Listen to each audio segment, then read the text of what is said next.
कृषी विज्ञान केंद्र जालना आयोजित जो आजचा कार्यक्रम आहे त्याला उपस्थित अध्यक्ष भगवानराव काळे सर, आताच्या सौम्य भाषेत म्हणजे त्या मी जेव्हा त्यांना पहिले बघितलं त्यांनी मला जे सांगितलं की नगराध्यक्ष आहे, त्यांचे पती आय थिंक MLA होते म्हणजे हां, आणि म्हणजे आमदाराची बायको सरळ सरळ आमदाराची बायको कशी असते तर आमच्याकडे आम्ही नवनीत राणाला पाहतो.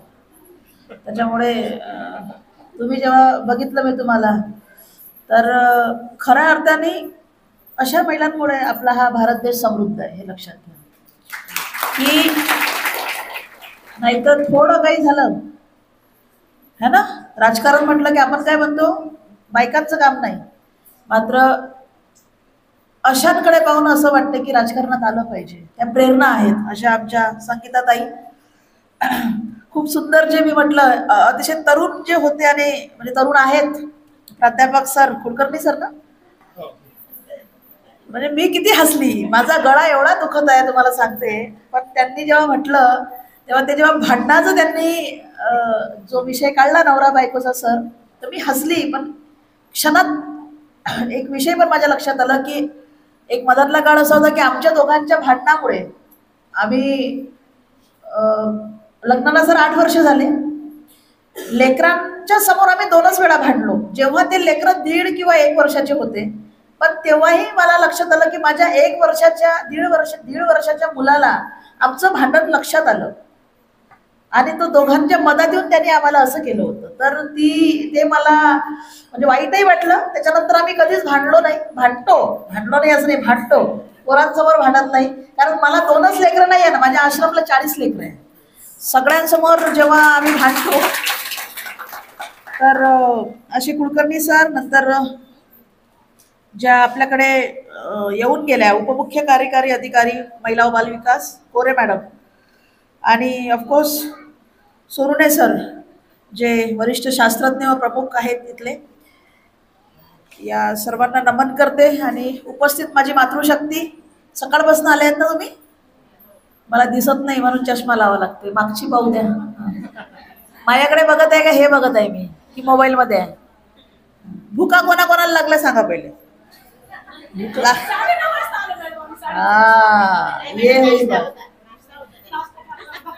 तरी भूक लागली. अरे मी तर नाश्ताही नाही केला म्हणून चहा बोलावला होता. परंतु एक दिवस किंवा 4-5 तास आपण जेवणाशिवाय राहू शकतो, कारण मी लय दुरून आली आहे. आणि मग माझ्यासोबतच जेवण करायचं आहे हे लक्षात घ्या. तर सगळ्या उपस्थित माय मावल्यांना तुमचे चरण स्पर्श इथूनच करते, कारण तुमच्याशिवाय, आपल्याशिवाय, माझ्याशिवाय हे जग चालणार नाही हे आपल्याला पूर्ण माहीत आहे है ना. तरीही आपण आपल्याला माहित आहे आपण काय, तरीही आपल्याला अशा कार्यक्रमांची गरज पडते. कुलकर्णी सरांसारख्या व्यक्तींची गरज पडते काउन्सिलिंगसाठी किंवा स्ट्रेस मॅनेजमेंट जे काय आहे या सगळ्यांची गरज पडते आपल्याला. त्याच्या मागचं एकच कारण आहे की आपण अजूनही आपल्याला समजून घेतलं नाहीये, आपण अजूनही आपल्यावर प्रेम करणं शिकलो नाहीये. म्हणून एकदा तुम्ही उपस्थित सगळ्या महिला, एकतर कमी आल्या असं माझ्या लक्षात आलं, कारण 8 मार्चला भरपूर महिला येतात. माझ्यामुळे हा एवढ्या वर्षाचा तुमचा खंडित झालाय थोडा, तर मी त्याची भरपाई करण्याचा पूर्ण प्रयत्न करते. तर एकदा सगळ्या मला जरा उजवा हात दाखवा तुमचा. फोटोग्राफर जरा फोटो काढ रे, माझा यायला पाहिजे यांचं यायला पाहिजे. जा माझ्या मागं जा, मी फोटोग्राफी शिकवते. हा जरा दाखवा जरा हात आहेत का.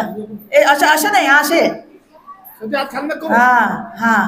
ठीक आहे. आता थोडं पलटवा जरा मागे, पलटवा की आम्ही आहो विदर्भातले लोक, आम्हाला ते आपलं तुमच्यासारखं बोलता येत नाही. आम्ही मले तुलेवाले लोक. आणि त्या खांद्यावर चांगली शाबास. ये बरं व्हिडिओ हा करा पलटवा मागे द्या खांद्यावर शाबास की. ये बा आणि वाजवत टाळ्या चांगल्या. जरा तुम्हाला किती दात आहे दिसू द्या, जरा हसा जरा. कोणाचा मदतला पडलाय, डाळ आहे की नाही पाहू द्या, हसा जरा. कारण आत्ता त्या ताई तुम्हीच आल्या ते फोटो काढायला, बाई हसेच ना. अहो बाय कसं एक ताई आली रागानं पाहायला लागली, म्हणा कसं करा. तुमचा चेहरा तुमचं प्रतिबिंब आहे, त्याच्यामुळे नेहमी हसत राहा. लोकांवर हसायचं नाही, आपल्या स्वतःवर हसायचं. आणि एवढं हसायचं, हसल्याने बघा हसण्याचे क्लासेस सर घेतात लोक आजकाल. आमच्याकडे 5,000 रुपये महिन्याचा स्माईल काय हॅपी स्माईल म्हणून क्लब आहे, विचार करा. हासासाठी 5,000 देतात बायका माणसं. किती मोठी हास्यास्पद बात आहे. त्याच्यामुळे भरपूर हसायचं, लोड घ्यायचं नाही. आणि जेवढं सगळ्या महिलांना मला कौतुक, एवढं मी मगाशी येऊ नाही शकले तुमचे कार्यक्रम बघायला. आता विनाकारण नका हसू, विनाकारण हसलं की लोक पागल बनतात. तर मगाशी कार्यक्रम बघायला येऊ शकली नाही, पण ज्या उत्साहाने तुम्ही खेळले असाल आणि सगळ्यांना तर नंबर नाही भेटला, सगळ्यांना नंबर भेटूही शकत नाही. खेळातला विषय आहे, हार जीत तसा आयुष्याचा विषय आहे, हार जीत है ना. पण ज्या ज्या इथे आल्या, म्हणजे सत्कार त्यांचा आपण केला, त्यांना आर्थिक तुम्ही जे बक्षीस दिले, त्या चेहऱ्यावरची स्माईल खूप छान होती सर. त्या पाकिटमध्ये किती रुपये हे त्यांनाही घेतले नाहीये, तुम्हालाही एवढं हे नाही, पण त्यांचा चेहऱ्यावरचा आनंद हा कितीतरी पैशापेक्षा जास्त आहे. तर एकदा आज ज्यांचा सत्कार झाला किंवा जिंकल्या त्या सगळ्यांसाठी टाळ्या होत होत्या. माझा गळा खूपच दुखत आहे ऍक्च्युली. तर माझं नाव आहे गुंजन गोडे, मी अमरावतीवरून आली आहे. अमरावतीला राहते, पण सध्या मी अमरावतीवरून नाही आली आहे, मी मुंबई पुण्याचा प्रवास करून औरंगाबाद मार्गे तुमच्याकडे आली आहे. आणि अमरावतीला गोकुळ नावाचं एक माझं घर आहे. आम्ही आश्रम लोकांसाठी आहे ते संस्था. त्या आमच्या घरी, आमच्या गोकुळात सध्या 42 मुलं मुली आणि काही महिला ज्यांना घरी प्रॉब्लेम्स असतात, जे मॅडम बोलल्या मगाशी, घरगुती हिंसाचार कायदा, डोमेस्टिक. घरी कधी नवरा मारतो, कधी काय असतो, कधी माहेर नसतं, कधी चुकीचा एक निर्णय घेतला जातो, कधी लव्ह मॅरेज होतं, कधी आंतरधर्मीय होतं, कधी कधी फक्त आपल्याला माहेर नाही आहे म्हणून सहन केलं जातं की जाऊ तर कुठं जाऊ जर घरी अत्याचार झाले तर. अशा काही महिला असतात. तोंड दाबून मुक्याचा मार ज्याला आपण म्हणतो, नाईलाज असतो, हाताशी पैसा नसतो, काही काम नसते, नवऱ्यावर डिपेंड असतो, दे बा 2 रुपये. आणि मग ती अगतिकता एवढी वाढते की समोरच्या व्यक्तीला तुम्ही विरोध करत नाही म्हणून समोरचा व्यक्ती मारहाण करतो किंवा काही, आणि मग ऑप्शन नसतं. आणि मग येतं की नाही आता ह्या जगातच राहायचं नाही, आता आत्महत्या करायची, आता मरायचंय. आणि मग ताई बोलू नको, बोलू नका, माझ्याकडे बघा, मी खूप दुरून आली आहे, खूप थकून आली आहे, माझं भाषण ऐका, नाही तर ज्या ज्या ऐकतील नाही त्यांना जेवण द्यायचं नाही सर. सो अशा महिला ज्यांना घरी कोणी किंवा अनेक वेळा काय होतं, माहेर असतं परंतु भाऊ असते, भाऊजाई असते, हे विषय बोलण्यासारखे येतात आणि आपण बोलले पाहिजे. परत माहेरी जाऊ शकत नाही, भाऊजाई एक्सेप्ट करणार नाही, मायबाप मेलेले असतात किंवा म्हणतात की तू त्याच घरी जा आता, है ना, मग तिला जायलाच कोणी नसतं. सर मला असं वाटतंय, तुम्ही तुमच्या पोरीला हुंडा दिला नाही तरी चालेल, तुम्ही तुमच्या पोरीला म्हणजे पैसा तिच्यावर हे केला नाही तरी लग्नात 10 लाख खर्च न करता पोरीसाठी निदान 1 रूम तरी तुम्ही बांधा, निदान पोरीच्या नावाने 1 प्लॉट तरी द्या जर तुम्ही परिस्थिती असेल तर. कारण या जगात काय होत आहे की माहेर आणि सासर, म्हणजे मला आईचं घर, नंतर नवऱ्याचं घर, स्वतःचं मला हक्काचं घरच नाहीये, मी कुठं जाऊ, मी कुठं राहू, मला नवऱ्यानं काढलं तर मला घर नाही, मला बापाने काढलं तर मला घर नाही. आणि ही परिस्थिती मी का सांगत आहे, कारण हे माझ्यासोबत झालंय. बापाने घरातून काढलं, लग्नानंतर 3ऱ्या महिन्यात सासूने घरातनं काढलं. काय तर बा HIV साठी काम करते किंवा अशा रस्त्यावरची लेकरं आणून घरी ठेवते.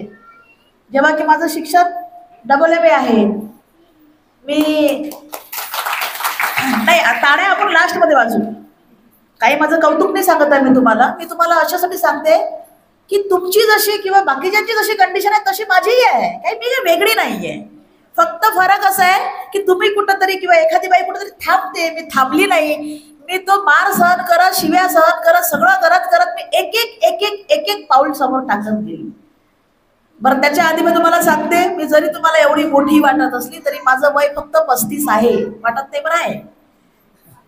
या दगदगीमुळे मग ते सगळे आजार लागले सर. तुम्ही जे म्हटले ना, मला लो BP आहे, थायरॉइडही आहे, शुगरचंही आहे, डिप्रेशन, 3.5 वर्ष डिप्रेशन मध्ये होती, सगळं गोळ्या खाऊ हे सगळं असं झालंय. म्हणून असं वाटतं की जे माझ्यासोबत झालं ते इतर कुठल्याही स्त्री सोबत झालं पाहिजे नाही, कुठल्याही मुलीसोबत झालं पाहिजे नाही. कारण जगातली सर्वात जर शक्तिशाली कोणी असेल तर ती स्त्री असते. सगळ्यात जगात कोण शक्तिशाली आहे? पुरुष नाही आहे, हे लक्षात घ्या. पुरुष हा शक्तिशाली नाही आहे, महिला शक्तिशाली. कारण पुरुषाला जन्म एक बाई देते, बरोबर. आपण डिलिव्हरीचा नॉर्मल डिलिव्हरीचा त्रास काय आहे? किती त्रास आहे? आपण देतो ना, बाळाला जन्म देतो. म्हणजे शरीराच्या ऍट अ टाइम 10-15 हाडं मोडल्यावर जो त्रास होतो. भारत पाकिस्तानच्या बॉर्डरवर एखादा दुश्मन जेव्हा सैनिकाला गोळी घालतो तेव्हा 2-3 गोळ्या एखाद्यावर लागल्यावर जो त्रास तो होतो, तो त्रास तर आपण इझिली डिलिव्हरी मध्ये सहन करतो. काही काही 2-3-4 लेकरं असतील काही काहींचे, है ना.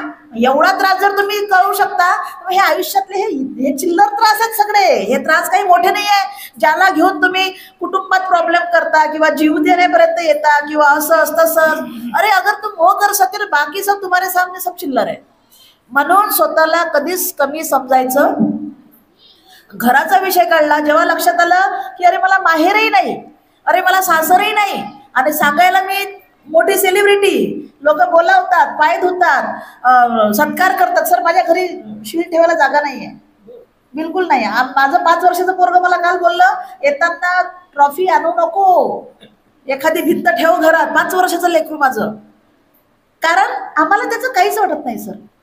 ते विषय असा आहे की मी ज्या अनाथ मुलांना, HIV पॉझिटिव्ह मुलांना सांभाळते, सरकारचा एकही रुपया न घेता सांभाळते. असं नाही आहे की सरकारला प्रयत्न केला नव्हता. सरकार जवळही गेलो, आमच्या इकडल्या मिनिस्टरकडेही गेलो, आमदार खासदारांकडेही गेलो. पण खरं सांगू का, तुमचं कमिशन दिल्याशिवाय कोणीच काम करत नाही. आणि मी आमच्या सगळ्यांसमोर हे सांगते, मी घाबरत नाही बोलताना. तुम्हाला लक्षात आलंच असेल कशी असेल मी. अशीच आहे, जशी इथं आहो तशीच सगळीकडे आहो. सगळ्यांना माहित आहे की नाही, जे आहे ते आहे आणि असंच राहावं लागेल. तुम्ही कुठंतरी आपला फायदा होता म्हणून तुम्ही त्यांच्यासोबत जुडता मोठ्या लोकांशी, आणि त्याचा फायदा तुम्ही फक्त स्वतःचे घरं भरता. त्याच्यामुळे गरीब हा गरीबच होत चाललाय सर, हे लक्षात घ्या. ठीक आहे. आणि त्यांचं तर मग विचारूच नका किती गाड्यात काय गाड्या. पण मी म्हणते खा ना तुम्ही, पण तुम्ही कुठून खाताय? अरे आम्हाला जर तुम्ही मदत करणार नाही तर पुढे अशी एखादी गुंजनगोळे तयार होणार नाही ना सामाजिक कार्यासाठी. किती लेकरं अनाथ राहतील रस्त्यावर, कितीतरी महिला अशा मरतील, मरतच आहे. तर त्याच्यामुळे खूप प्रयत्न केला. आणि जेव्हा कमिशन 30%, 25%, 20%, साधा रस्ताही तुम्ही टाकताना तुम्हाला माहित आहे काय कंडिशन आहे. म्हणून मग ठरवलं की तत्वाशी तडजोड करायची नाही. स्वतः जेवढं होते तेवढं सामाजिक कार्यात लावायचं, आणि बाकी लोक सहभाग आहे, लोक मदत करतात. अमरावतीतले लोक धान्य किराणा मला देतात, त्याच्यावर माझे लेकरं मी जगवते. मला काही लाज वाटत नाही की माझ्या लेकरांसाठी मी पदर पसरवते, भीक मागते, मला काहीच वाटत नाही. पैसा मात्र असा आहे की पैसा मुबलक प्रमाणात येत नाही. मग त्याच्यासाठी आम्ही दिवाळीला दिवे बनवतो, काही मित्रमंडळी देतात, मदत करतात. आता आम्ही थोडंसं, जसं माझ्याही काही मुली मोठ्या झाल्या, 18 वर्षाच्या वर आहे, त्यातल्या त्यात काही मुली HIV वाल्या आहेत. म्हणजे आई बाबाला एड्स होता, पोटातूनच लेकरं ते HIV घेऊन आल्या. मायबाप मेले, नातेवाईक घरी ठेवत नाही, माझ्याकडे आणून टाकलं. आता त्यांचं लग्न आहे, त्यांचं बाळंतपण आहे. 40 मुलींचे लग्न लावले, पॉझिटिव्ह मुलींचे 40. सगळ्यांना बाळ झाला, एकाही बाळाला HIV नाही आहे. त्यांची पहिली डिलिव्हरी, त्यांचं बाळंतपण, सगळं पोराचं बारसं सगळं मी करते. कारण मला असं वाटतं की मी करते हा शब्द जरा चुकीचा झाला, हा अहमचा झाला. तो करून घेतोय, मी तर माध्यम आहे, परमेश्वर करून घेतोय, तोच आहे करणारा, आपण कोणीच नाहीये. परंतु करता आलं पाहिजे. आज आपल्याकडे आपल्या चुलत भावाचं किंवा भावाचं किंवा सख्या बहिणीचं लेकरू जरी आलं तरी तुमच्या डोळ्यावर थोडंसं हे येते की अरे यार आता कसं. आमच्या काळात आमच्या आईने 11 आता बहिणी शिकवल्या आमच्या घरी. आता मात्र असं आहे सर की एखादा कोणी 2 वर्ष सोडा 2 वर्ष राहायला आला घरी तर तुम्हाला टेन्शन येते की आता कसं करू. असं नाहीये. मला सांगा, तुम्हीच तुमच्या लोकांना मदत करणार नाही तर कसा समाज पुढे जाणार. अशीच वेळ ज्या माझ्याकडे महिला येतात, आता माझ्याकडे महिला कशा येतात, ज्या महिलांनी मला कधी बघितलंच नाही, फक्त सोशल मीडियावर ऐकलं बा गुंजनताई आहे, हक्काचं माहेर कुठं आहे तर गुंजनताईकडे आपण जाऊ. बरं, महिलांना काय असतं की माझ्याकडे कधी कधी माझं 24 तास फोन दोन्ही सुरू असतं.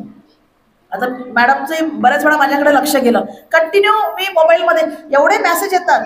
त्यातला काही मेसेज कसे असतात ताई की ज्याला दुर्लक्ष करता येत नाही. एखादा मेसेज येऊन जातो की ताई मी या गावची आहे, मी बस स्टँडवर आलेली आहे, मी रेल्वे स्टेशनवर आहे, माझ्याकडे पैसे नाही, मी तुमच्याकडे लेकरांना घेऊन येत आहे.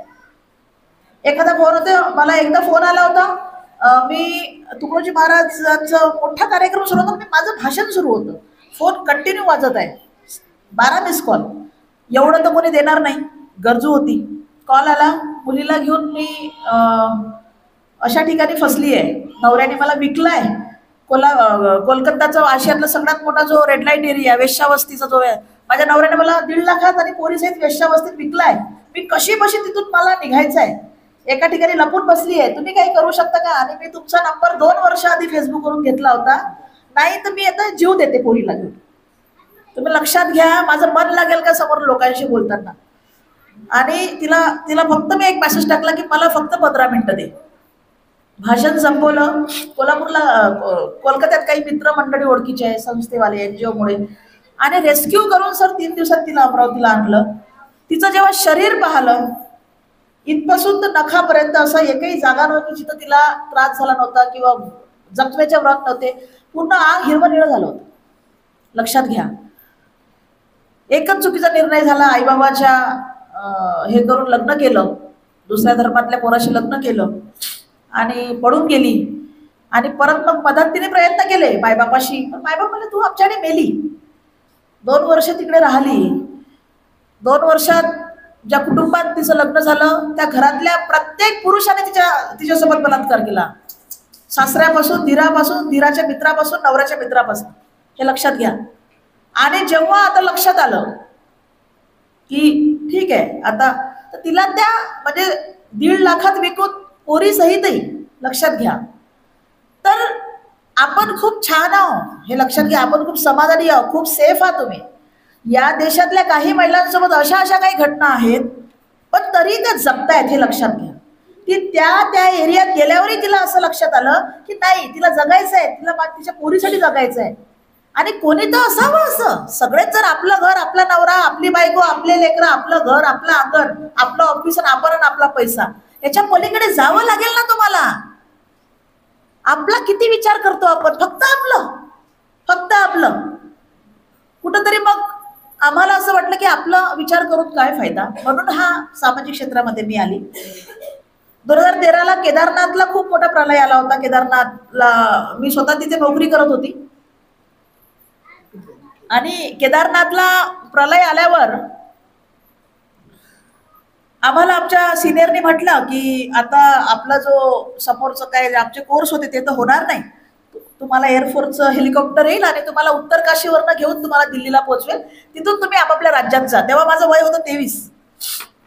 आणि तेव्हा मला सांगितलं गेलं की तुम्ही वापस जा. मला असं वाटलं की आज या राज्यावर, राज्यच आहे ना उत्तराखंड, आज या गावावर, या राज्यावर जेव्हा संकट आलं है ना, तेव्हा आपण वापस कसं काय जाऊ शकतो. काही महिने या राज्याने आपल्याला पैसे दिले, त्यांच्या पगारावर आपलं घर चाललं, आपलं स्वतःचं आयुष्य. आणि सोबत एक आणखी कोल्हापूरची मुलगी होती, ती बोलली नाही मी जाणार. आम्ही महाराष्ट्रातल्या 2 होतो. ती वापस गेली, मी थांबली. सर बोलले नाही होणार, खूप प्रॉब्लेम आहे इथं, लोकांना जेवायला भेटत नाहीये, एवढी बॉटल 1000 रुपये द्यायचे, खूप लूट. असं जेव्हा होते तेव्हा लोक लुटतातही खूप. छोटी बॉटल, केदारनाथला अटकले होते लोक, 3-3 दिवस जेवण नाही, छोटी पुरी भाजीसाठी 500 रुपये द्यावं लागायचे. तर तुम्ही पण जा. मी म्हटलं नाही मी नाही जाणार. ते बोलले का नाही जाणार. मी म्हटलं मला मदत करायची आहे, आज तुम्ही संकटात आहे. आणि मग ते मला बोलले की तरी काही तर रिझन असेल तू न जाण्याचं, तू मरू पण शकते, तू दबू पण शकते, तू वाहून पण जाऊ शकते, मृत्यू समोर दिसताना तू वापस का जात नाहीये. मी त्यांना म्हटलं आमच्या राजांची शिकवण नाहीये, आमचे छत्रपती शिवाजी महाराज, छत्रपती संभाजी महाराजांची शिकवण नाहीये संकटाला पाठ देऊन मागे पडायची. मी त्या राजांची लेक आहे, हे लक्षात घ्या. जे होईल ते बघून घेऊ, स्वतःवर विश्वास आहे, काम पारदर्शक आहे, टेन्शन कोणाच्या बापाचं घेत नाही, स्वतःच्याही बापाचं घेत नाही, हे लक्षात घ्या. परंतु प्रामाणिक राहायचं, चांगलं काम करायचं, चांगल्या मार्गानेही पैसा कमावता येतो, चांगल्या मार्गानेही नाव कमावता येतं. या जगात अशक्य असं काहीच नाही, बाईसाठी तर काहीच नाही, कारण जगातली सर्वोत्कृष्ट ही बाईच असते, हे लक्षात घ्या. म्हणून हे काम सुरू झालं. आणि केदारनाथला लाखो हजारो मृतदेह होते, शेकडो मृतदेह होते. एवढे मुर्दे पाहिले असे, कारण निसर्गासमोर काही चालत नाही आपलं. आपण जे म्हणतो ना, तुमचे 100 मजली घरही तुमचे निसर्गासमोर पाऊस आला किंवा काही आलं तर पडून जातात. मग हे जो माज आहे ना माणसाला की माझ्याकडे 100 एकर, माझ्याकडे फॉर्च्युनर, माझ्याकडे हे काहीच नाहीये, नश्वर आहे. तुमचं पार्लर, तुम्हाला मी सांगते 10-10, 20-20 हजार लग्नामध्ये आजकाल पार्लरला नवरी खर्च करते पार्लरवर. जेव्हा तुमची बॉडी मरतो ना आपण, एखाद्या पाण्यात राहते ना, 2 दिवसात बॉडी फुगून जाते. आम्ही जेव्हा केदारनाथला माझ्याकडे मृतदेह वेचण्याचं काम, वय 23 लक्षात घ्या, तेव्हा मी पण चांगलीच राहायची, असं नाहीये. आमचं तिकडचं लाईफ वेगळं होतं. 30-30 हजाराचे बूट, 20-20 हजाराचे टी शर्ट, 50-50 हजाराचे आमचे स्लिपिंग बॅग्स, त्याच्यामध्ये बर्फामध्ये राहायचं. छान आयुष्य होतं, मस्त आयुष्य होतं. त्या दिवशी कळलं की एखादा मृतदेह जेव्हा उचलायला गेलो सर, तर हात आरपार त्या बॉडीमध्ये जायचे. सडलेली लटलट झालेली बॉडी, ज्याला तुम्ही एवढं सजवता, एकमेकाला चिडवता, तू डोंबडी, तू काळी, तू गोरी, तुझं नाकच असं, तू उंच, तू बारीक, तू जाडी. नेहमी कोणी भेटल्यावर आपण असं नाही म्हणत, कशी आहेस ग तू, किती जाडी झाली तू, किती काळी दिसून राहिली तू, किती बारीक झाली, बरोबर असं विचारणार का की अगं बरी आहेस का, खाते का रोज व्यवस्थित, तुझं रक्त कमी आहे का, ॲनिमिया तर नाही झाला है ना, व्यवस्थित तुझं सगळं व्यवस्थित सुरू आहे का, पहिले कशी दिसून राहिली तू. अरे हे काय व्याख्या आहे का? सौंदर्याची व्याख्या ही तुमच्या दिसण्यावर नसते रे बाबा, है ना. मलाही म्हणतात माझ्या मैत्रिणी, कर बरं थोडंसं मनावर घे बरं, कमी कर बरं, है ना. मलाही म्हणतात, आता नाही म्हणत, आता काय कोणी काहीच नाही म्हणत, पण एक वेळ होता ना. आमची मुलगी, एक मोठी मुलगी माझी सावडी आहे, जरा खूप सुंदर आहे माझी नयनतारा. आमच्या सासूबाई जेव्हा जेव्हा आम्ही तिला घरी न्यायचो, 3 महिन्यात तर घर सुटलं होतं, पण आपलं संस्कृती है ना, संस्कार आपल्या ज्या मगाशी ताई बोलून गेल्या, ते सासू कशी वागो, आपण जायचंच. हा, आणि मी तर लयच बिनलाज, काय म्हणता बरं आहे का, लेकरांना घेऊन जायची. आमची सासूबाई प्रत्येक वेळेस, ही कधी अजून काळीच दिसून राहिली, हिला बेसन लावत जा बरं, हिला हे करत जा बरं. आता आमची सासू आहे जरा 67 वर्षाच्या, आमची नयनतारा झाली 7 वर्षाची, आणि शौर्यवर्धन जो माझा मुलगा आहे तो 5 वर्षाचा. आत्ता काय झालं मी सांगते, यावेळेस आम्ही लग्नात एका गेलो, आमचा शौर्यवर्धन आमच्या सासूबाईला म्हणते आई, तो सगळ्यांना आई म्हणतो, मला गुंजन आई, माझ्या आईला सविताई, सासूबाईला म्हणताई, मंदाई, तू कशी ग तिला प्रत्येक वेळेस हे म्हणतं. आम्ही ते महानुभाव बनतात आमच्याकडचे, तुझा कृष्ण तर काळाच आहे ग, तू कृष्णाची पूजा करते ना, मग चल माझ्या दिदीची पूजा करत जा. अरे हे एवढंच लेकरू त्यांना बोललं की तुझा कृष्ण तर काळाच आहे, तू माझ्या बहिणीला कशाला तू काळी काळी म्हणते. तर एवढ्याशा लेकराला समजते आणि म्हणते बघ मी गोरा आहे ना आई, आणि आई अशी आहे, आणि हे 2च तर कलर आहेत, आपण म्हणतो ना 2च कलर आहे. तर मुलं ना तुमच्या बोलण्यावर लक्ष ठेवतात. जेव्हा मी भाषण देते, कधी कधी तो असतो ना समोर बसलेला असतो, तर तो बोलला हे बघ मंदाई 2च कलर आहे, तू काही बोलत नको जाजो, तू काय पिवळी आहेस का म्हणे, तू काय निळी आहेस का. पण हे त्याचं वाक्य चुकीचं होतं, म्हणजे चुकीच्या पद्धतीनं तो बोलला, रागात बोलला. परंतु लॉजिक बघा, हिरवे निळे थोडी आहे तुम्ही, 2च कलर आहे, मग त्या कलरसाठी कशाला तुम्ही हे करता. 100 पाहुणे पाहायला जातात, पोरी पाहायला जातात ना, नाही ते थोडीशी सावळी होती, ते थोडीशी जास्तच गोरी होती. तुम्ही याचं पाय दाखवा पोरीला, हात दाखवा, कान ऐक. अरे तो काय बाजार आहे का जनावरांचा. आणि हे आपल्याच मुळे आहे, हे लक्षात घ्या. याला मी सर्वार्थाला दोषी महिलाच ठरवणार, आईलाच ठरवणार. आपण होम मिनिस्टर आहोत हे लक्षात घ्या, आपणच आपल्यावर तसं करून घेतोय हे लक्षात घ्या. त्याच्यामुळे हे सगळं असं होत असताना मी कसं जगावं, पण मी कसं जगावं, माझ्या जगण्यामुळे कोणाला त्रास झाला पाहिजे नाही. सक्षमीकरण है ना, मी पण त्याच्या विरोधातच आहे. वी आर ऑलरेडी सक्षम, स्वतःच्या पायावर उभाव, कोणाच्या खांद्यावर थोडी चाललो. 2 हात आहे जेवायला, अजून काय सक्षम पाहिजे. ज्याच्याकडे शाबूत 2 हात, शाबूत 2 पाय, तो जगात काही करू शकतो.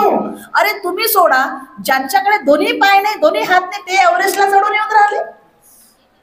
2ही पाय नाही, तुम्ही लक्षात घ्या, युट्यूबला टाका, कधी कधी आता मोबाईल सगळ्यांकडेच आहे. 2 पाय नसलेला विश्वविक्रम करतो, 2ही हात नाही आहे, उंची एवढी आहे. तुम्ही तर सगळं, देवानं तुम्हाला किती कृपा आहे परमेश्वराची तुमच्यावर, मस्त ठणठणीत छान. आपल्याकडे भूकंप होत नाही, आपल्याकडे हे काही येत नाही, सगळं चांगलं आहे. ते इराण मधल्या बाया पहा कशा राहतात. जेव्हा असं वाटतं ना की मला प्रॉब्लेम आहे, नेहमी तिकडे पाहायचं ज्यांच्याकडे खरंच प्रॉब्लेम आहे. जेव्हा असं वाटतं की आपल्याकडे खूप आहे, तेव्हा थोडंसं वर पाहायचं की अंबानी आपल्यापेक्षा मोठा आहे. बरं होऊ शकत नाही का, त्यालाही 2 पाय आपल्यालाही 2 पाय. विषय आहे फक्त आत्मविश्वास आणि स्वतःचं. सरळ सांगायचं स्वतःला रोज सकाळी उठल्यावर की मी जगातली सगळ्यात छान सुंदर शिक्षित, दोन शिक्षण म्हणजे काही हे नसतं, दुसरा वर्ग जरी नापास असला तरी तुमच्या इकडच्या एक युट्यूबला आजी आहेत, युट्यूब चालवतात, काहीतरी बनवतात भाजी वगैरे, 6 लाख रुपये महिना आजी युट्यूबवरून जमावते. आता 75 वर्षाची बाई आहे, शिकली नाहीये. शिक्षण म्हणजे तुमचं मापदंड नसतो, हे लक्षात घ्या. तुम्ही आयुष्याच्या परीक्षेमध्ये कसे पास होता हे महत्वाचं आहे. आणि पैसा कमवावाचं, बाईने पैसा कमावलाच पाहिजे. हा जिला काहीच गरज नाही आहे तिचं ठीक आहे, पण सक्षम त्याचं जर म्हणाल तर बाई, जसं मला एवढं छान वाटलं, ती बाई बोलली की बाबी घरच्याच फुलांचं हे करून व्यवसायात हे केलं, मसाले करते, कोणी काय करते, कोणी ते थालीपीठ. अरे म्हणजे बघा ना, करण्यासाठी काही कमी नाही आहे की. आमच्याकडे जेव्हा महिला येतात फोन येतो, ती बोलते की मला ताई काहीच जमत नाही हो, त्याच्यामुळे मी पैसा कमवू शकत नाही, मला असं मला तसं. आणि बायकांना मग मी सांगते की असं कसं काही जमत नाही, तुम्हाला स्वयंपाक चांगला बनवता येत नाही, भांडे घासता येत नाही, कपडे धुता येत नाही, लेकरांना चांगलं सांभाळता येत नाही, ह्याही आता बिझनेस ऑपॉर्च्युनिटीज आहेत, हे लक्षात घ्या. एखाद्या बाळाला चांगलं सांभाळणं किती मोठी अपॉर्च्युनिटी आहे. आम्हाला बाया भेटत नाही सिटीमध्ये, बायकांवर आम्ही विश्वास ठेवत नाही, है ना. आजकाल असे व्हिडिओ येतात की बाळाला मारलं वगैरे, है ना, हे केलं. मग तुम्ही चांगली बाई होऊन दाखव ना, तू चांगला स्वयंपाक कर. त्याच्यामध्ये त्यांचा इगो आडवा येते, आम्ही का लोकांकडे काय भांडे घासायला जाऊ का, आम्ही का लोकांकडे काय स्वयंपाक करायला जाऊ का. अरे तू असं नको समजू ना की तू स्वयंपाक करते, तू त्या घराची अन्नपूर्णा बन ना, तू त्या कुटुंबाची अन्नपूर्णा बन, त्यांना चांगलं करून खाऊ घाल. लोक 10-10 हजार त्याचे देतात आजकाल. नवरा कामाला जातो, बायको कामाला जाते, मुलांना सांभाळायला कोणी नाहीये, अशा लेकरं तुम्ही सांभाळा. जॉब ऑपॉर्च्युनिटीज महिलांसाठी खूप आहे, तुम्ही कुठलंही काम पण चांगलं करा. 4 लोकांच्या कुटुंबाला 10-10 हजार लोक द्यायला तयार आहे. दुसरा विषय, गाव सोडावं लागलं चालेल, गावात खूप प्रॉब्लेम आहे, घरी खायला भेटत नाहीये किंवा प्रॉब्लेम आहे, जा ना थोडस दूर जा. लोक इथून अमेरिकेला चालले, ते सुनीता विल्यम वर अटकलेली आहे, माहिती आहे तुम्हाला, किती महिन्यापासून अंतराळात अटकून आहे, बिचारीला खाली येता येऊन नाही राहिलं. पण ती तक्रार थोडी करत आहे, ती तिचं काम करत आहे, प्रामाणिकपणे काम करते. अंतराळात चालणं विसरली ती, तिला चालता येत नाहीये आता. म्हणून हेच करू का तेच नको असं तुम्ही स्वतःच एकदम अशा मर्यादा आखू नका. आता मला अनेक जण म्हणतात, जसं मी तुम्हाला आता कामाचं स्वरूप जर सांगू तर सरांनी सांगितलंय की मी अनाथ मुलांना सांभाळते, HIV सांभाळते. अमरावतीत जेवढे बेवारस डेड बॉडी असतात, लाश असतात ना बेवारस, त्यांना कोणीच नाही. रस्त्यानं एखादा 5-6 वर्षापासून 10 वर्षापासून एखादा पागल माणूस तुम्हाला रस्त्याने दिसतो, एकाच जागी बसतो, किंवा भिकारी दिसतो, तो मेल्यावर त्यांचं कोणी नसतं. मग ज्यांचं कोणी नाही त्यांची गुंजनताई, मेल्यावर त्यांचं अंतिम विधी मी करते. 200 पेक्षा जास्त बेवारस मृतदेहांचा अंतिम विधी मी केलाय, हे काम मी करते. ज्या लेकरांना आईचं दूध भेटत नाही त्या लेकरांसाठी आईचं दूध घेऊन येते. आपल्याला माहित आहे डिलिव्हरी झाल्यावर पहिले 2-3 महिने लेकरू खूप झोपते, जास्त जागा नसते, आपल्याला खूप दूध असते, मग आपल्या छातीत गाठा होऊ नये म्हणून आपण काय करतो, काढतो आणि ते नालीत फेकून देतो दूध. ते फेकून न देता ते दूध आम्ही जमा करतो. आम्ही बायकांना म्हणतो की आम्हाला तुमच्या बाळाचं हक्काचं दूध नको आहे, पण जे बाकी दूध तू फेकून देत आहे ते दे. त्या एवढ्याच्या दुधात 10 ते 15 लेकरं रोज जगू शकतात. कारण नवीन जे लेकरं असतात झालेले, त्यांना दूध काय एवढंच पाहिजे ना, छोटंसं दूध पाहिजे जगण्यासाठी, 5 ml 10 ml 15 ml. पण देशाची कंडिशन अशी आहे की तेही दूध आजकाल भेटत नाही लेकरांना. सीझर झालं की आईला दूध नसतं, अनेक महिलांना काही प्रॉब्लेममुळे दूध नसतं, अनेक महिलांना लेकरांना दूधच पाजायचं नाहीये. हाही एक नवीन ट्रेंड आहे. आम्हाला आमचं शरीर चांगलं ठेवायचं आहे म्हणून दूध पाजत नाही. आपण कुठं चाललोय, कुठल्या देशात चाललोय. फॉरेनचे लोक तुमच्या संस्कृतीचं, तुम्ही वृंदावनला जा, ऋषिकेशला जा, फॉरेनर बायका छान हरे कृष्णा म्हणत तुम्हाला दिसतील, आपल्या संस्कृतीचं अनुकरण करताना दिसलं. आपलं चाललं पदर सगळं कुठच्या कुठंच चाललं. आपल्या बायका इंस्टाग्रामवर पाहते व्हिडिओ, वेगळंच सुरू आहे सगळं. अरे तुम्ही जगणार नाही तर हा देश कसा जगेल. मी प्रत्येक आईला सांगते की लेकरू पोरगा पोरगी भेदभाव करू नका. माझ्या आश्रममध्ये सर पोरी स्वयंपाक करतात, पोरही स्वयंपाक, आठवड्याला 2 दिवस पोरं स्वयंपाक करतात, भांडे घासतात, झाडझूड करतात, सारवतात, सगळं करतात. आपल्या घरात आपण काय करतो, हे पोरीच्या जातीने करावं, हे पोरांना करू नये, हे पोरांना करावं, हे पोरी, असं हे करू नका. पोरीला गाडी शिकू द्या, कार शिकू द्या. मी बुलेट चालवते, बुलेट चालवते मी. नेपाळला बुलेटनं गेली होती अमरावतीवरून. आता पुढल्या वर्षी, या वर्षी आणि पुढल्या वर्षी मी भारत दौरा बुलेटवर करणार आहे. स्तनदान, हे ब्रेस्ट फिडिंग, आईच्या दुधाचं महत्व महिलांना, लोकांना सांगण्यासाठी मी सगळ्या राज्यांमध्ये फिरणार आहे, बुलेटवर फिरणार आहे. मला लोक म्हणतात, बाया म्हणतात, पुरुष म्हणतात, अनेक वेळा माझं भाषण असताना, भाषणाच्या आधी म्हणतात की एक महिला असूनही ताई एवढं करतात. मी त्याला करेक्ट करते, भाऊ महिला असूनचा काय संबंध आहे? महिलाच करू शकते, माणसांच्या काम, बसचे काम नाही आहे. जे महिला करू शकते ते कोणीच नाही करू शकत, तुम्हाला माहित आहे. एका महिलेमुळेच घर पुरं सत्यानाश होऊन जाते, हे लक्षात घ्या. आणि एका महिलेमुळेच छोटंसं झोपडंही महलमध्ये हे होते. त्यातली नेमकी महिला कोणती व्हायची आपल्याला हे आपण ठरवायचं है ना. आगला हिच्या चुकल्या तिच्या जवळ करणार की एकदम सगळ्यांना घेऊन चालणार हे आपल्याला ठरवायचं. सगळ्यात महत्वाचा विषय आहे की आज लोक म्हणतात की पुरुषाच्या खांद्याला खांदा लावून महिला समोर जात आहे. माझं म्हणणं आहे की पुरुषाचा खांदा हे आमच्या कर्तृत्वाची मर्यादा नसू शकते. तुमचा खांदा ही आमच्या कर्तृत्वाची मर्यादा नाही आहे. आम्हाला तुमच्या खांद्याच्याही पलीकडे जायचं आहे. आमच्यात तेवढी ताकद आहे. त्यामुळे कधीच पुरुषाचा खांदा ही तुमच्या कर्तृत्वाची मर्यादा नसू शकते. आणि अगदी छोट्याशा खेड्यातली गुंजन जेव्हा 6-6, 7-7 किलोमीटर शाळेत जाताना सायकलनं जायची, धावत जायची, पळत जायची. बोर झालं का? हा. तर मी शाळेत असताना धावण्याच्या परीक्षेत, धावण्याच्या स्पर्धेत नॅशनल झाली आहे. मला एनसीसीचे नॅशनलचे 2 कलर कोट आहे. मी राष्ट्रीय रायफल शूटिंग मध्ये बंदूक चालवत माझं राष्ट्रीय हे झालंय. मी माझी PSIची नोकरी जॉईन नाही केली. मी सेंट्रल लेवलला सब इन्स्पेक्टर म्हणून सिलेक्शन झालं होतं, मी ते केली नाही. जॉब सोडले, खूप काही केलं. स्वतःच्या शिक्षणासाठी आमच्या अमरावती शहरामध्ये 20-20 रुपयाचे निरम्याचे पॉकेट, 20 रुपयासाठी निरम्याचे पॉकेट विकले. ज्या मेसमध्ये शिकायची, राहायची, त्या मेसमध्ये पोळ्या लाटू लागल्या, कारण घरून पैसे यायचे नाही. खूप काही केलं. पण मला असं वाटतंय की मी या सगळ्या गोष्टींना खूप पॉझिटिव्ह घेतो. घरी वडिलांनी अत्याचार केले नसते तर आज इथे नसती. सासूबाईंकडे किंवा सासरी आल्यावर तर काही त्रास झाला नसता. सगळंच जर चांगलं असतं सर तर मी आज इथे उभी नसती. त्यामुळे ज्यांनी ज्यांनी त्रास दिला, ज्यांनी ज्यांनी संकट आणली, जेव्हा जेव्हा वाईट वेळ, त्या वाईट वेळाला मी खूप थँक्यू म्हणते की तो वाईट काळ नसता तर मी जिद्दीला पेटली नसती, मी काहीतरी वेगळं करतो बा असं सोचलं नसतं आणि आज इथे नसते. म्हणून तुमच्याशी ज्यांनी ज्यांनी काही करू द्या त्यांना थँक्यू म्हणायचं, धन्यवाद. सगळं चांगलं असतं तर पोळ्या लाटत बसली असती, बरोबर, लेकरांना सांभाळत बसली असती. आज स्वतःच्या नावाचं काय असतं? काहीच नसतं. म्हणून तुम्हाला जो जो त्रास देते त्याला थँक्यू म्हणायचं, त्याला डबल 4 शिव्याने द्यायच्या. आणि सगळ्यात मोठा थँक्यू, सगळ्यात मोठा धन्यवाद हा त्या परमेश्वराला द्यायचा की तू मला त्रास सहन करणाऱ्यांमध्ये टाकलाय, त्रास देणाऱ्यांमध्ये नाही, है ना. त्याच्यामुळे नेहमी परमेश्वराशिवाय काहीच नाही हे लक्षात घ्या. आज आमचे लेकरं शुभम करोती विसरले, हे लक्षात घ्या. त्यामुळे तुम्हाला तुमचे संस्कारही लेकरांना द्यावे लागेल. कारण या भारताला स्वातंत्र्य मिळवण्यासाठी लाखो लोकांनी प्राणांची आहुती दिली आहे. आज असं आज माहिती आहे का, आज काय आहे आणखी, आज सावित्रीबाईंचा स्मृती दिवस आहे. सावित्रीबाई फुलेंचा स्मृती, त्या नसत्या किंवा अशा महिला नसत्या आपण इथं बसलो नसतो. आपल्यावर किती उपकार आहे बरं. आपल्याला काही शोध लावावा लागत आहे काय? फॅनचा शोध पहिलेच कोणीतरी लावला, लाईटाचा शोध पहिले, मोबाईलचाही लावला. कशाचाच नाही ना सर, आम्हाला काही कामच तर नाही सध्या. तुम्ही तरी शास्त्रज्ञ आहे म्हणता, तुम्ही कशाचा, तुम्हाला तरी लावताय तुम्ही शोध. आम्ही महिला आम्हाला सगळं ऐकतं भेटलंय.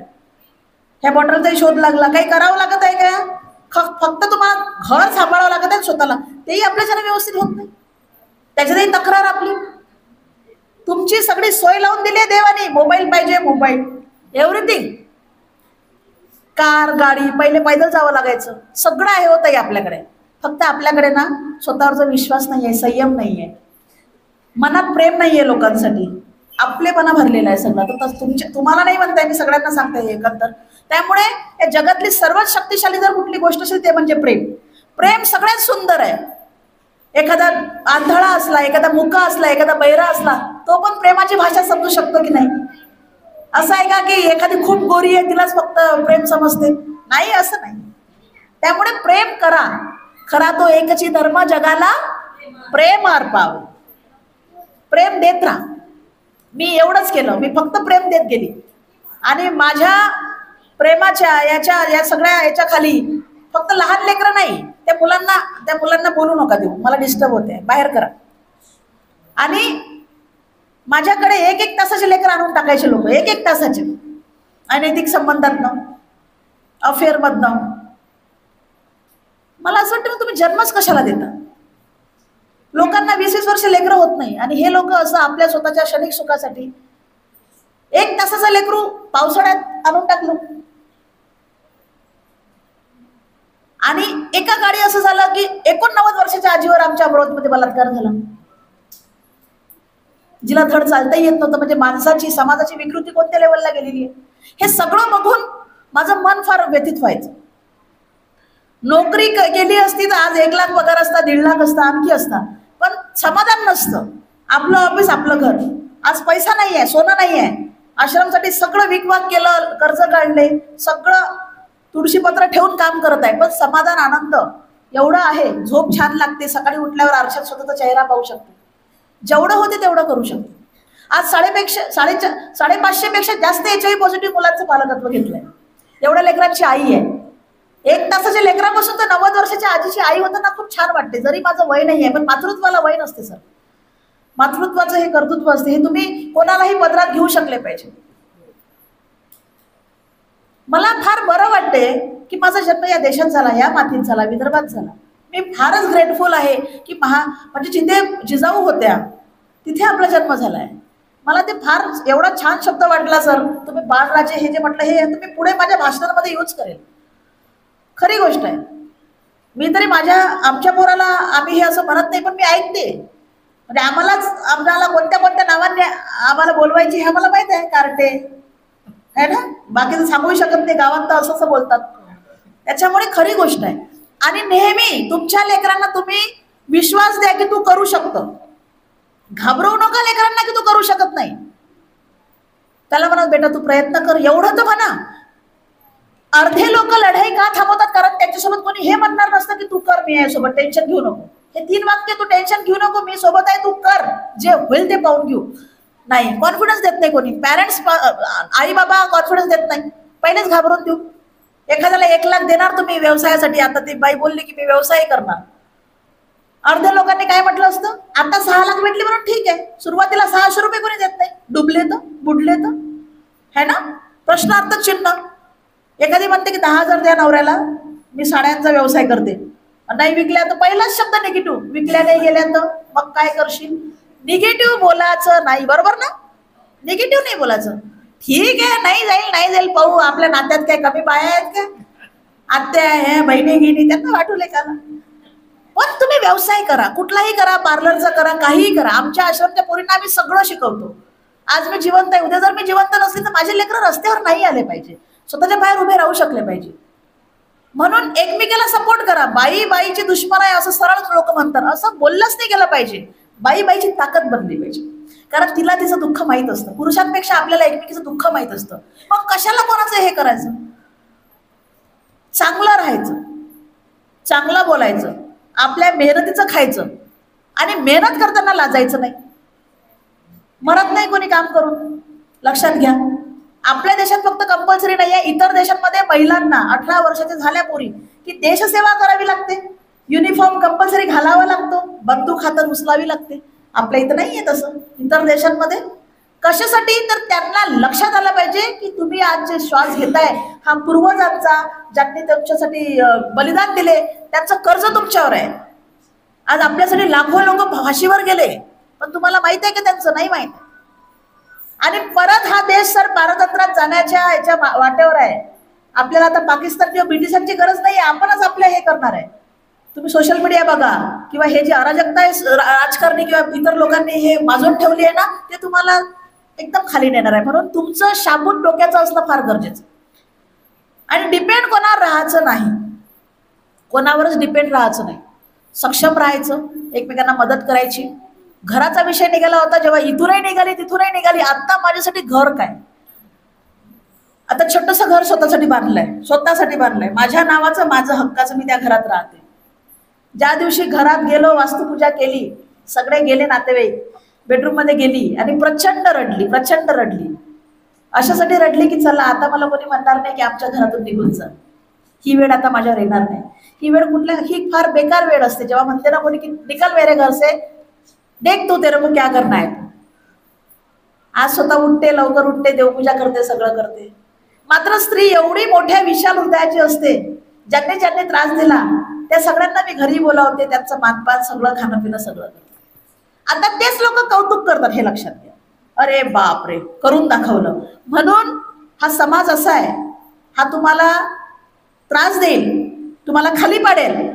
थोडं तुम्ही वर गेला की तुमच्यासाठी टाळे हेच वाजवतात, हे लक्षात घ्यायचं. म्हणून कर्तृत्व आपलं मोठं ठेवायचं.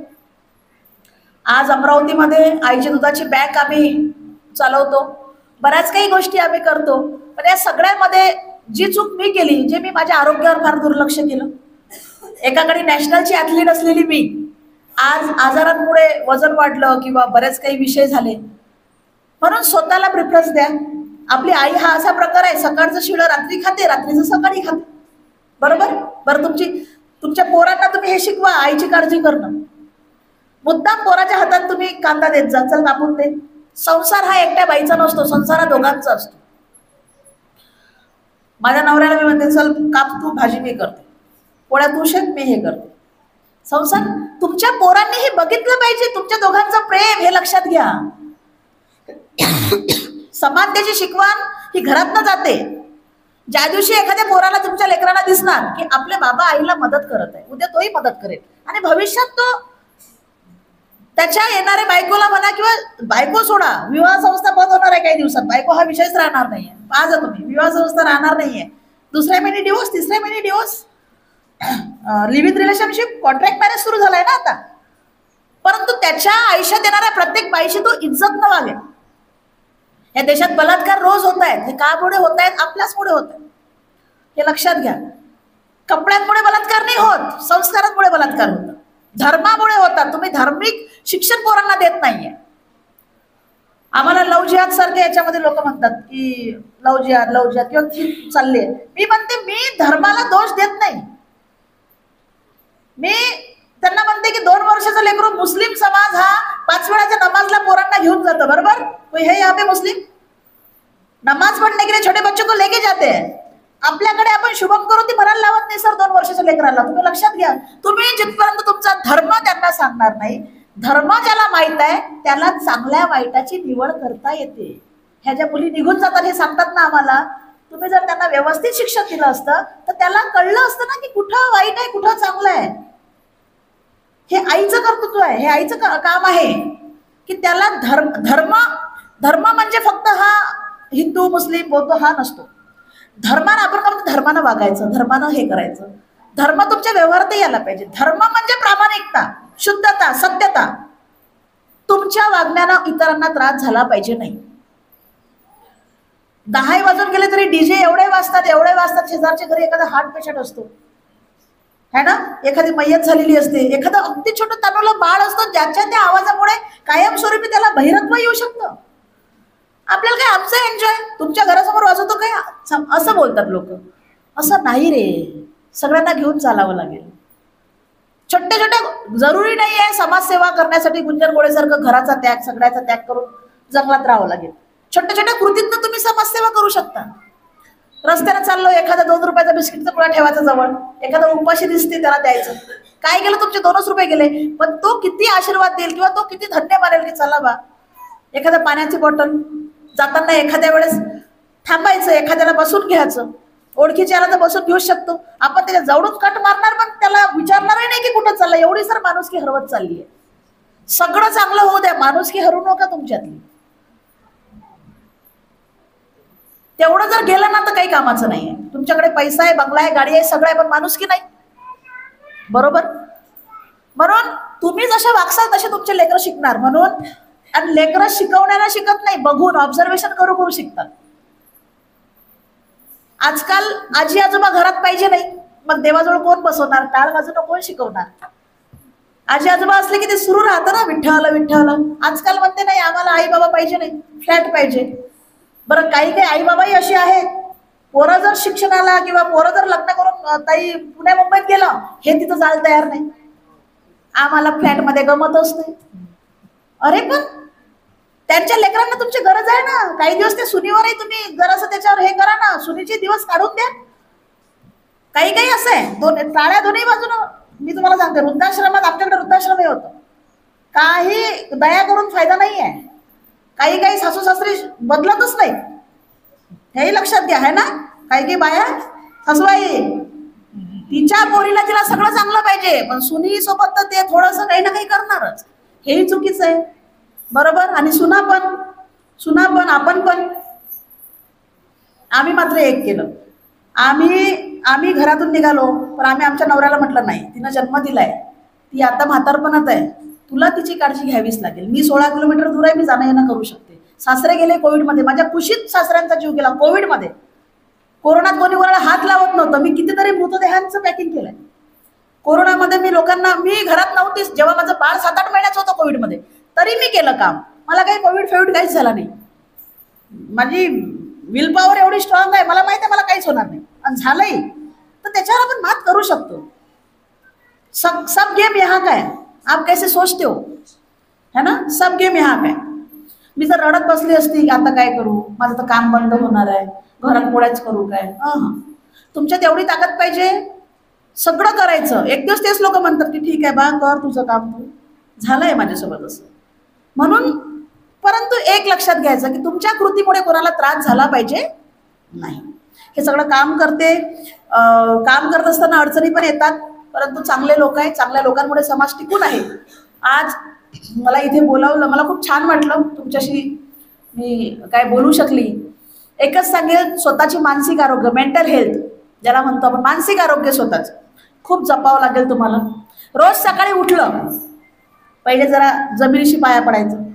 पहिले उठल्या जुन्या बाया करतात, खाली जमिनीला पाया पडतात, मग सूर्याला पाया पडतात, नाही का. नवीन पिढी नाही ते करायला पाहिजे. उठल्या ही धरती तुमचा भार सहन करत आहे, तिचा नमस्कार करा.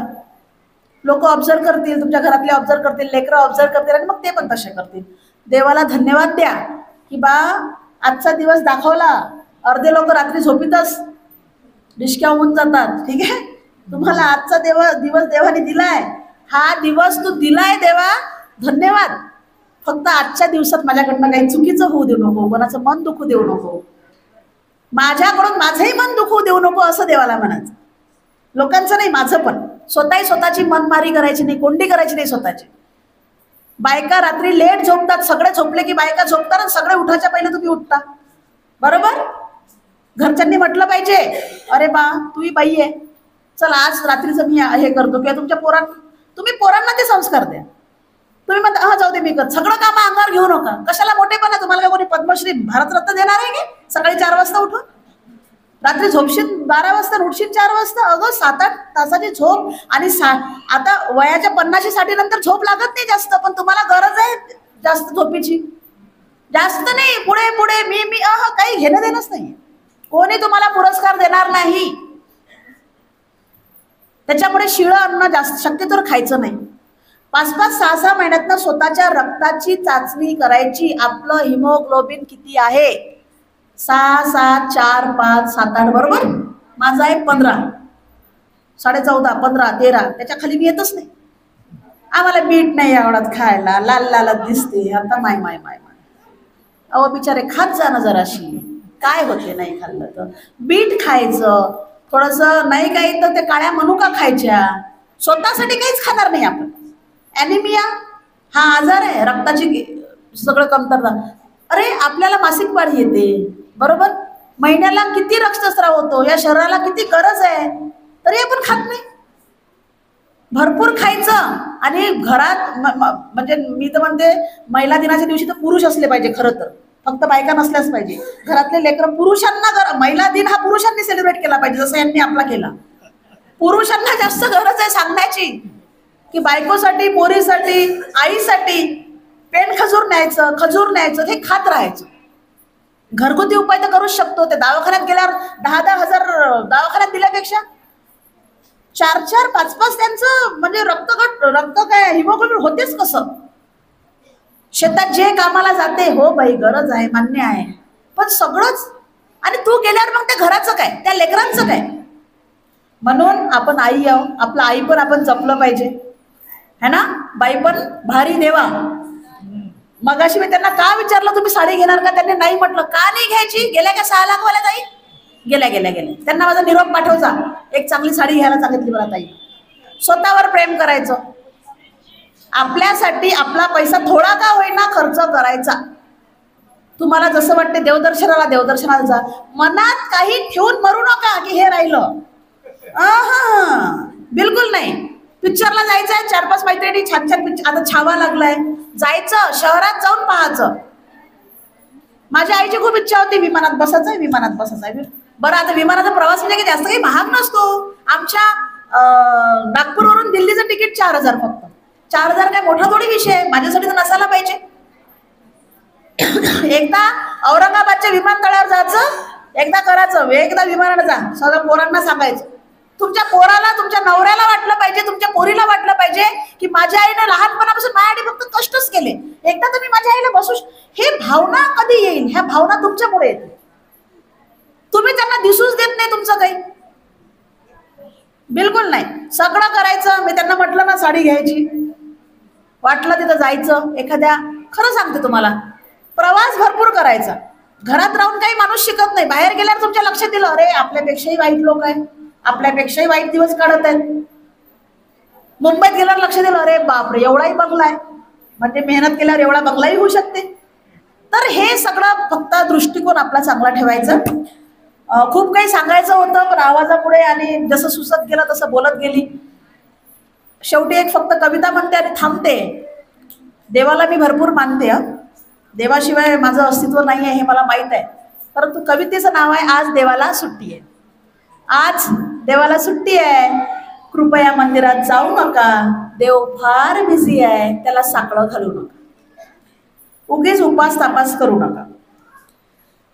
देव दिसेल तुम्हाला दवाखान्यात, देव भेटेल तुम्हाला दवाखान्यात, प्रेमाने रोग्यांना बरा करताना. तुम्हीही जा, हातभार लावा त्याच्या कामाला, मात्र आपली तक्रार सांगू नका, कारण आज देवाला सुट्टी आहे.